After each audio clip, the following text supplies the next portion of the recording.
A couple weeks ago, I hosted a live stream where I designed a group of intelligent flying aliens with the help of my community. In the end, we wound up with the Paukas, weird little bird things with backwards anatomy and cybernetic implants. So let's talk about them.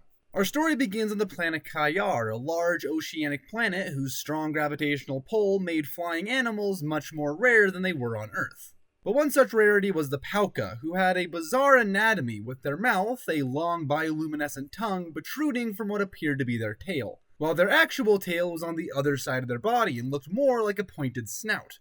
Their wings, too, grew from their hind legs, which were significantly stronger than their dexterous arms. This body plan was due to them flying in the direction of their tail while they walked and hunted in the direction of their mouth. This setup was only possible thanks to their compound eyes, which gave them a full 360-degree view of their surroundings regardless of which way they faced. Despite their avian appearance, they filled a similar niche to Earth frogs, using their flicking tongues to catch bugs and floating algae. Now with this in mind, you may be wondering how they evolved sapiens in the first place, but the truth is that they didn't. They had been uplifted by a group of ancient aliens who created millions of specialized computers designed to enhance the Pauka's thinking capacity before they disappeared back into the void.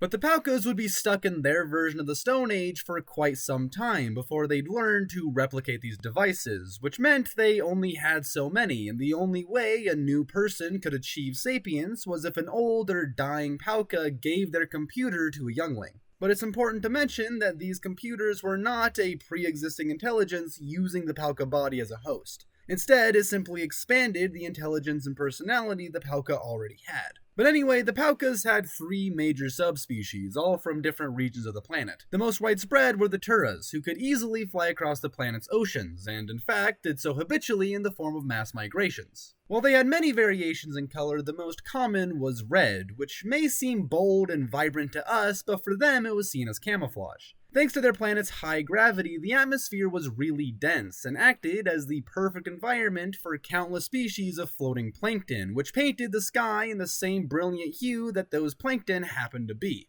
Thanks to their migratory nature, the Turras had strange views on land ownership. They were quite territorial and would fiercely defend a given area once they had settled there, and yet they had no concept of nations or borders and had little issue with another group taking up residence once they had left. The second group were the Cies, a species with smaller bodies and weaker wings. They were nearly just as territorial as the Turras, but confined to an archipelago of small tropical islands. And as such, they were forced to share land that they would rather keep for themselves. Thanks to this, their early history was painted in the blood of countless property wars, but the constant slaughter was unsustainable, so they eventually transitioned to a different approach. Similar to the birds of Earth, they would compete over resources with a ritualistic song and dance. The winner would be given land, while the loser could compete again after 2 or 3 years. This quick turnaround time meant borders were constantly changing, so while the Cies certainly had a concept of nationality, it was very different from our views on the subject. But regardless, as the Cies grew more advanced, they eventually created great ships to explore the open ocean.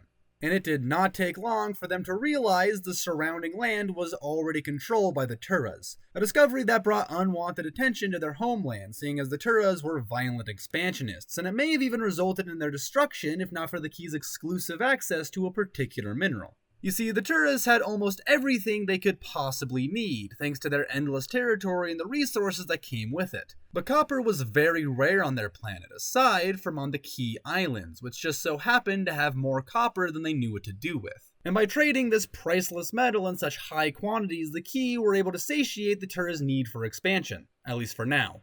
But one group that would prove less fortunate were the Lolas. Native to the island of Baronet, the Lolas had long since lost their ability of powered flight. They had no natural predators on this island oasis and had not been there long enough for one to evolve. As such, they lived pretty stress-free lives. Aside from building and maintaining the occasional bug farm, most of their day was spent producing art, writing poetry, or philosophizing. They had an incredibly unique religion as well, and were actually the only group that still remembered the ancient aliens that had uplifted them, thanks to the quirks of their mechanical brains. You see, while a given computer could store multiple lifetimes worth of information, it was only a matter of time before the oldest memories would be overwritten. This meant the majority of Paukas have long since forgotten their extraterrestrial creators, but the Lolas actually kept a collection of ancient computers from this point in time. These so-called priestly minds were computers with clear memories of their creation that were only used for an hour each year, as to not write over the sacred memories. During these remembrance rituals, an oracle would have her own computer unplugged and replaced with a priestly mind. She would then describe the memories in as vivid detail as possible before her original brain was plugged back in. This event took place every year at the end of a week-long festival known as Lautiko.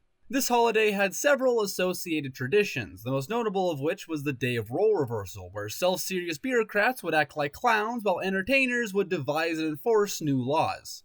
But only for the day, of course. They had a very colorful lifestyle. Even their brown and green stripes, which may seem drab to us, stood out greatly in their bold environment of bright blue flora and saturated flowers. But it was only so long before their little island was discovered by the Turras, who now bore weapons of copper and even iron, and in the span of just a few years, the entire Lolan race had been enslaved. By the 1,000, they were forced to toil away in Turran salt mines, a mineral that was toxic to Paukas in large doses, but commonly used as jewelry. And those who resisted too adamantly would be forcibly lobotomized. Their computer brains would be removed and repurposed, while their bodies would be subjected to life as a beast of burden. Those repurposed brains would then be given to Turran civilians, granting them insight to Lolan culture and customs. And not even the priestly minds were spared from this treatment, being placed in circulation the same as any other computer. And in the span of just a few short generations, those sacred memories were lost to time.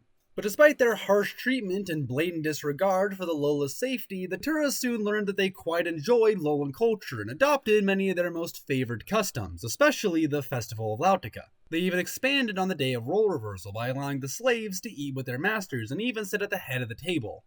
But only for the day, of course.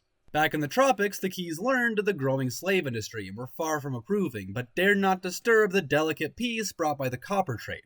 And so, for hundreds of years, history marched forward under this paradigm until the Turras discovered a particular mountain range in the northernmost region of their territory. These mountains were towering snow-capped behemoths nestled upon an ancient deposit of copper ore, and just as soon as they had found it, the Turras began excavating the ore and trading it amongst themselves. Once done, and with no further use for the key islands, their truce was officially over. But the approaching war wasn't quite as one-sided as you may imagine. Yes, the Turran military was incredibly powerful, with ruthless fleets that ruled the land and sky with an iron fist. But they had practically no experience in building boats. The Cies, by contrast, were so skilled in this regard, they essentially ran the planet's international shipping efforts. Every day, Key-ran boats moved Turran products across the ocean, and at the start of the war, when these services ceased, Turras of every nation were left without basic necessities. This was a massive handicap that the Cies were sure to exploit, giving them a lead they never lost.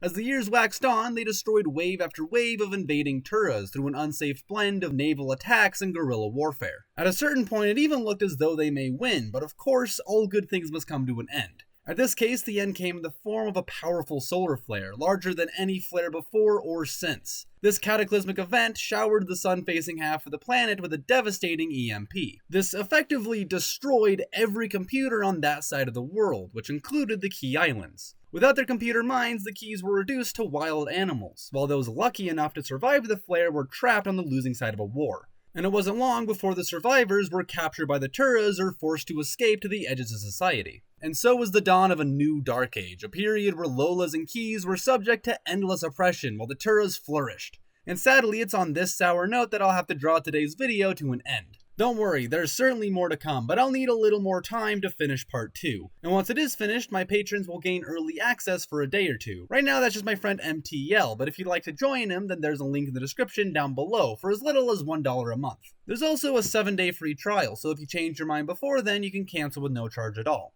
But with all that said, I'd like to thank my Discord server for all their help on this long-awaited video.